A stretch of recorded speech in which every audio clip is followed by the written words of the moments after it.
அஸ்ஸலாமு அலைக்கும் வரஹ்மத்துல்லாஹி வபரகாத்துஹு. நான் சட்டத்தரணி நுஷ்ரா நஜ்முரி.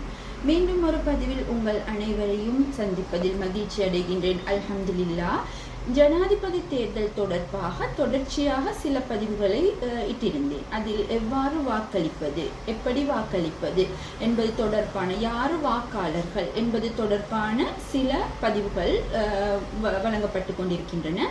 அதன் அடிப்படையில் இன்று உங்களோட டிஸ்கஸ் பண்ண போகிற விஷயம் என்னன்னு பார்த்தீங்கன்னா, அதாவது வாக்காளர் இல்லாத வேற யாராவது, அதாவது கள்ள ஓட்டு சம்பந்தமான ஒரு விஷயம் தான் இன்றைக்கு நான் உங்களோட டிஸ்கஸ் பண்ண போறேன்.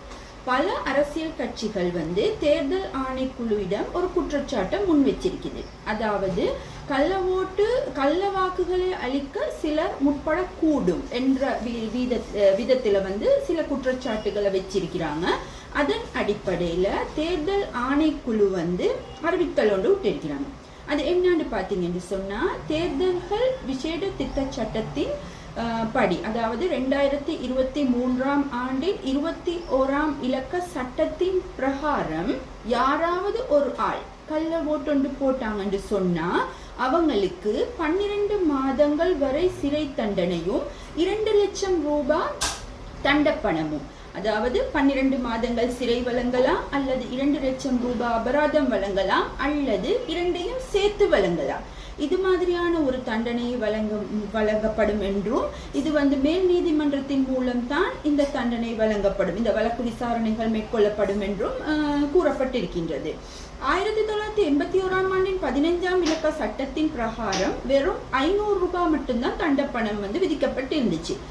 அதன் அடிப்படையில திருத்தங்கள் வர 2023ஆம் ஆண்டின் திருத்தத்தின் அடிப்படையில் தான் 12 மாதங்கள் சிறை தண்டனை அல்லது 2 லட்சம் ரூபாய் ஃபைன் அல்லது இரண்டும் என்ற தண்டனை வழங்கப்பட்டுச்சு.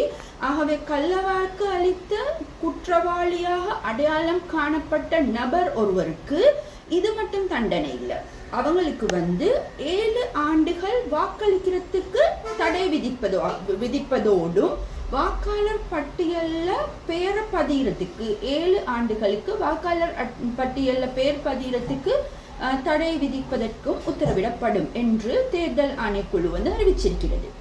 ஆகவே சிலர் ஊக்குவிப்பாங்க, அதாவது அநியாயம் தானே, அநியாயமா ஓட் போது தானே, நாங்க யூஸ் பண்ணுவோம், இதை எப்படி சரி பாவிப்போம் அப்படின்னு சிலர் ஊக்குவிப்பாங்க.